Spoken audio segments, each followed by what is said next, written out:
¿Qué tal? Muy buenas tardes, ¿cómo le va? Mientras estábamos charlando con Pepe Piacentini, Miguel Ángel Piacentini, que hoy cierra este ciclo de 3 charlas con él los días jueves de media hora, pero reconociendo parte de la historia del sur de la provincia de Santa Fe. Estábamos hablando, no podíamos parar de hablar, estábamos hablando justamente de datos históricos y cómo nos fue seduciendo la historia, particularmente a él, y a mí como un aficionado a la lectura de la historia, nada más que eso. Hoy está, como decíamos, Miguel Ángel Piacentini en su tercera visita en el cierre de este ciclo. Recuerde muy bien, la primera vez hablamos del combate de San Lorenzo, ¿no? Un combate crucial en la historia de la construcción de la República Argentina, se podría decir. Después del combate de Pavón y ese gran misterio sobre por qué Urquiza se retira, teniendo casi vencido al ejército de Mitre. Y eso lo proyectaba a un nivel político superior. Recuerde que en aquel entonces la provincia de Buenos Aires estaba separada de la Confederación de las Provincias del Interior. Había una capital de la Confederación que era Paraná y un presidente que era Urquiza, y había una provincia separada que era justamente Buenos Aires. Después de la batalla de Pavón y el gran misterio de Pavón, se vuelve a reunificar el país. Y el tercer capítulo con Miguel Ángel Piacentini, destacado historiador, ex concejal, ex docente, ex supervisor de distintas escuelas, es justamente la batalla de Punta Quebracho. Decíamos antes de comenzar el programa que ya habíamos hablado de alguna manera de lo que pasó allí en la zona de Puerto General San Martín. Pero ¿quién mejor que Pepe Piacentini para terminar esa historia, ¿no? Bueno, estamos en Con Vida Propia. Buenas tardes, Pepe, ¿cómo estás? Muy buenas tardes. Cerrando el ciclo y gracias por venir. No, por favor, gracias a ustedes por la amabilidad de invitarme. Es para mí un honor. No soy un gran historiador, un amante de la historia. Bueno, el honor es nuestro porque usted ha escrito más de 20 libros, sí, así que para nosotros es el gusto. Pepe, bueno, incursionando al tema directamente, ¿qué pasó en Punta Quebracho, en esa zona de Puerto General San Martín, que hoy se la recuerda con una cruz? Exacto. Pero ¿qué pasó en el 1846? 46, un 4 de junio. Mirá, es la batalla más importante en cuanto que logra cortar el paso de la flota inglesa francesa, o sea, anglo-francesa, hacia el norte. Si bien después de la batalla de San Lorenzo el 16 de enero de 1846, donde también sufren una gran derrota de alguna manera los ingleses y franceses, pueden pasar Paraná arriba, llegan a Corrientes y ahí cargan, digamos, en sus barcos mercantes, fundamentalmente, cantidades de cueros de vaca, tabaco, bueno, un montón de cuestiones, y con intenciones de volver, lógicamente, a cruzar por estos lugares, para llegar, bueno, acordate que ellos tenían como base, digamos, en Montevideo, claro, ¿no es cierto? Y bueno, y lógicamente irse apoderando de toda esta zona. Pero no siempre las cosas salen como se quiere. A ver, ¿por qué? Porque justamente los estaba esperando el general Lucio Norberto Mansilla con los criollos. Quizá ellos los conocían porque habían peleado en el combate de la Vuelta de Obligado, claro, en el Tonelero, en San Lorenzo. O sea, venían todo esto cuidando de alguna manera las costas del río Paraná. Recordemos también que Rosa, de alguna manera, había dado la dirección política o la... era el cuñado. Claro, el cuñado de Mansilla. Casado con Agustina Rosas. Exactamente. En el segundo matrimonio de Mansilla. De Mansilla, claro. Pero, decíamos, Pepe, recordemos que Rosas también se había negado a la libre navegabilidad de los ríos, claro, lo cual eso impedía de alguna manera el libre tránsito y la salida de mercaderías o materias primas, claro, justamente de todo el interior del país por el Paraná, ¿no? Ahí está parte del meollo de la cuestión. Claro. Pero indudablemente que ellos también querían apoderarse, no solo de las mercaderías, sino de la zona, de la región, del país, de alguna manera, ¿no es cierto? Porque cuando iban ingresando en los ríos internos del país, y bueno... Era la tercera invasión inglesa silenciosa en este caso, porque no era una invasión militar, ¿no? Claro. Era más una cuestión económica comercial.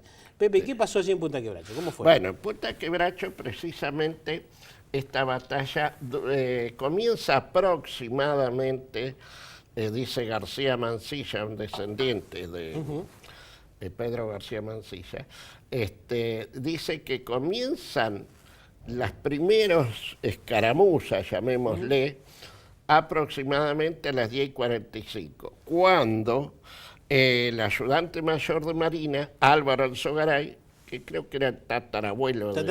de Álvaro Alzogaray, el ministro, diputado y todo lo demás. La famosa frase, hay que pasar el invierno. Exacto. Y bueno, intentémoslo pasar varios claro, años más. Por lo menos Sí. Y bueno, él ya comienza a atacar con las baterías. Sí. En ese recodo. Ahí claro. está la importancia también geopolítica y geográfica, porque es como un recodo que hace el Paraná, entonces como que lo cierra. Claro. Y además pensemos que en aquellos momentos la barranca tenía aproximadamente 18 metros de altura. Pepe, si te parece, mientras lo seguís contando cómo se desarrolló justamente la batalla de Punta Quebracho, vamos a ver unas imágenes de un trabajo que hizo un grupo de documentalistas y docentes de Puerto General San Martín, entre ellas Patricia Sartor. Este es el material la directora del Bepolé, claro, de Puerto San Martín. Y con la dirección de Carlos Richetti.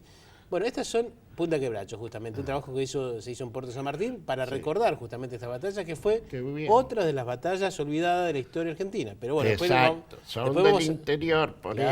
Claro. No las quieren. Claro, exactamente. La vieja puja se ofenda quien se ofenda. Claro, la vieja puja de Buenos Aires y el resto del país, ¿no? Exacto, fíjate desde cuándo. Martínez Estrada hablaba del país macrocefálico, ¿no? No sé si tiene voz esto.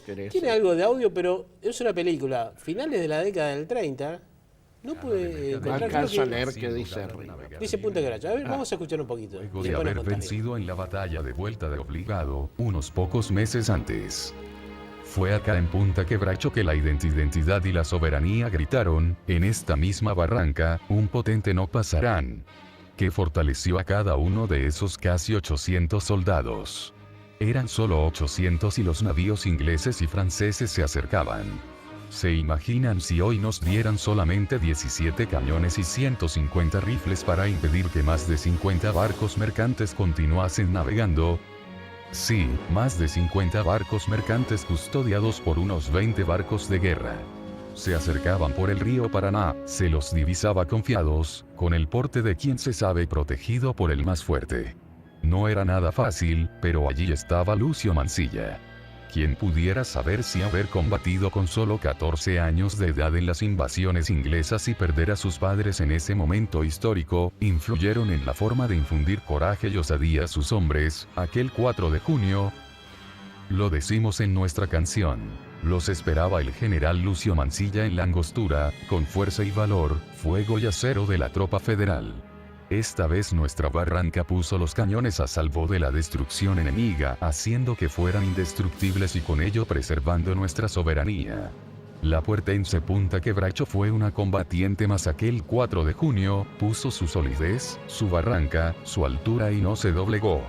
2 barcos mercantes fueron hundidos, 4 incendiados para no caer en manos argentinas, y 2 vapores de guerra resultaron dañados.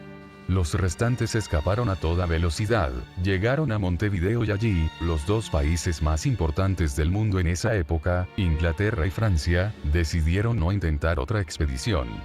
No se justificaba comerciar con pueblos que tenían esta bravura y no se dejaban someter. Punta Quebracho impresionaba y retumbaban los cañonazos en los oídos de esos hombres. No se atrevieron a volver. ¿Qué nos enseña esta batalla? Nos enseña a ser constantes y a aprender de la experiencia para no repetir errores. Mansilla, derrotado en la vuelta de obligado por esta misma escuadra, esta vez buscó un lugar más alto y estratégico. No tropezó con la misma piedra. Nos enseña que las potencias económicas siempre regresan vestidas con otros ropajes. Bueno, esos son los 3 primeros minutos de ese documental que dura creo que 9 minutos y que es muy interesante para verlo y para recordar este hecho puntual, ¿no? Ahí pasan fragmentos de películas, vos lo dijiste, de la década del 40, El 40. Argentina. Está la película de La Vuelta de Obligado. Claro. Hay algo de... Me parece que hay una imagen de la excursión a los indios Ranqueles, que Sí. de Lucio Vos B. sabés, Mancilla, vos el hijo, sabés ¿no? que por ahí en un momento me pareció al principio que se veía la imagen, ¿sabés de quién? De este actor rosarino, Chiola. Me pareció desconozco, que, el que sabe decir histórico de usted. No. Todos saben algo. Bien. No soy único. Pepe. Por suerte y gracias a Dios. Para continuar justamente con Sí. la batalla de Punta Quebracho, decías, ¿no?, cómo se había Sí. desarrollado el principio del Exacto. combate. ¿Cómo siguió? Bueno, fíjate que justamente alrededor de las 11:30 de la mañana comienza precisamente el fuego generalizado. Pero, viste que yo te decía, vos calculá la altura de la barranca, calculá dónde estaban nuestros atacantes, los ingleses y los franceses, bien lo dice ahí la película, alrededor de 50 buques mercantes y él habla de 20 buques de guerra, otros hablan de 12 buques de guerra. Butzaniche por ahí se confunde porque habla primero de 52, después de 100 barcos mercantes. Bueno, Sí. es el análisis que uno hace a medida se va consiguiendo material, lógicamente, documentación. Claro. Y bueno, y comienza precisamente, ¿por qué te decía que veas? Porque esos cañones que llevaban los ingleses y franceses Sí. no llegaban casi a esa altura, 18 metros, pensemos, 1846, los cañones, si bien tenían mucha fuerza, no la fuerza a lo mejor suficiente Claro. para llegar a esa altura y golpear. Imagínate que estaban los criollos que estaban ahí, era continuo Claro. el ataque.